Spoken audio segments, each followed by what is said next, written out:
গৌতম তার পরমা সুন্দরী স্ত্রীকে অভিশাপ দিলেন, সে যেন তার আশ্রমে ভস্মাশায়ী হয়ে সবার অলক্ষ্যে বহু হাজার বছর ধরে তপস্যা করে। আর তপস্যা করবার সময় বায়ুই তার আহার হয়। আসলে ঋষি গৌতম স্ত্রী অহল্যাকে শাস্তি দিতে চেয়েছিলেন। পরবর্তীকালে ইতিহাস বলে ঋষি গৌতম অহল্যাকে পাথরে পরিণত হবার অভিশাপ দিয়েছিলেন, কারণ সে ছিল ব্যভিচারী। ইতিহাস বলে অহল্যার শাপ মুক্তি ঘটে পুরুষ শ্রেষ্ঠ রমের পদস্পর্শে।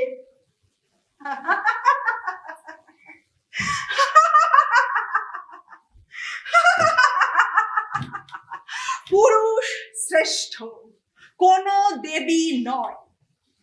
হ্যাঁ, আমি সেই অহল্যা, ব্যভিচারিণী অহল্যা, পরমা সুন্দরী অহল্যা, ব্রহ্মার মানস কন্যা আমি। অদ্বিতীয়া সুন্দরী আর সত্যপরায়ণা বলে পিতা ব্রহ্মা আমার নাম রাখেন অহল্যা। সমস্ত সুন্দরের থেকে যার মুক্তি, সেই যে অহল্যা। আমার মা নেই, পিতা সব সৃষ্টির মূল। প্রজা সৃষ্টির পর সেই সব প্রজাদের বিশিষ্ট প্রত্যঙ্গ নিয়ে পিতা ব্রহ্মা এক কন্যা সৃষ্টি করেন, আমি সেই কন্যা। ইতিহাস বলে, কিন্তু এ কোন ইতিহাস? এও কি কখনো সম্ভব? মাতৃগর্ভ ছাড়া সন্তানের জন্ম? তবে সত্য কি, নাকি প্রজা পালনের নামে পিতা ব্রহ্মা কোন এক সুন্দরী রমণীর সাথে সম্ভোগ করেছিলেন? তারপর আমার মা তার সন্তানের পরিচয় দাবি করলে ব্রহ্মা নিজের সম্মান রক্ষার্থে আমাকে তার মানস কন্যা পরিচয় দিলেন। ইতিহাস পুরুষের খেয়ালে পরিবর্তিত হতে থাকে। পিতা আমায় পালন করেননি, ঋষি গৌতমের কাছে গচ্ছিত রেখেছিলেন। বহু বছর পর ঋষি গৌতম আমাকে পিতার নিকট ফিরিয়ে দিতে এলেন। পিতা তখনও আমায় স্বীকার করেননি। ঋষি গৌতমের সাথে আমার বিবাহ ঠিক করেন। আমার কথা পিতা ভাবেননি। পিতার মতো বয়সী একজনের হাতে আমাকে অনায়াসে তুলে দিলেন।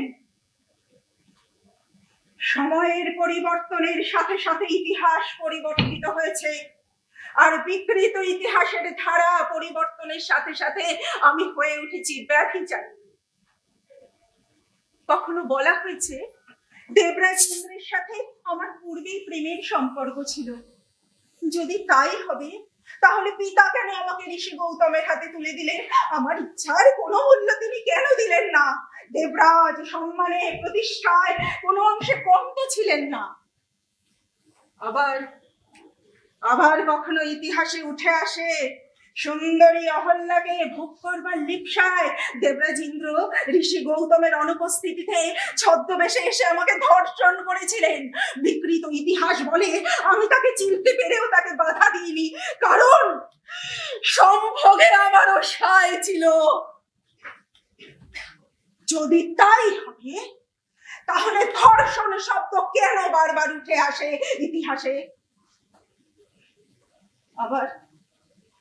আবার কখনো বলা হয়েছে আমি ইন্দ্রকে ভালোবাসতাম, আমার গোপন প্রেম ঋষি গৌতম মিলনে ব্যর্থ, তাই ইন্দ্রের সাথে অহল্যা মিলিত হয়। যদি তাই হবে, তাহলে ভালোবাসার মানুষের সাথে মিলন কোথায় অপরাধের? তাতে যদি ব্যভিচারিণী হতে হয়, যুগ যুগ অহল্যা ব্যভিচারিণী হবে। তবে সত্য কি? বিশ্লেষকের বিশ্লেষণে অহল্যা নানান রূপে বারবার প্রকাশ পায়। কখনো ইন্দ্রকে সূর্য, অহল্যাকে রাত্রি বলা হয়েছে। অহল্যার ধর্ষণ অন্ধকার জয়ের প্রতীক। আবার কখনো অহল্যা উষার প্রতীক। ইন্দ্ররূপী সূর্যের উদয় হলে অহল্যারূপী উষা সূর্য স্পর্শা হয়। তবে সত্য কি? সত্য কি? আমি অহল্যা, আমি যদি আজ বলি সত্যকে আড়াল করতে ইতিহাস পরিবর্তিত হয়েছে, বৃদ্ধ স্বামী তার সুন্দরী তরুণী ভার্যাকে হারিয়ে ফেলবার ভয়ে দীর্ঘকাল তাকে ঘরে বন্দি করে রাখতেন। এক চিলতে আকাশ দেখবার অধিকার তার ছিল না।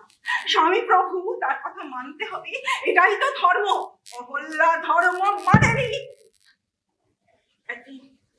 একদিন ঋষি গৌতমের অনুপস্থিতিতে ঘর থেকে বেরিয়ে মুক্ত আকাশের দিকে তাকিয়ে দুহাত বাড়িয়ে নিজের মুক্তি খুঁজেছিল অহল্যা। চিৎকার করে বলেছিল, আমার মুক্তি আকাশে বাতাসে মহাবিশ্বের কোণায় কোণায়।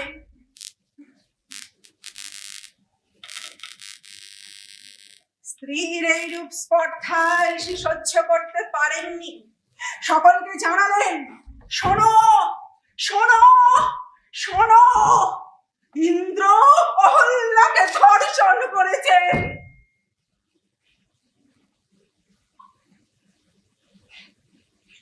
ঋষি মিথ্যা প্রচার করলেন।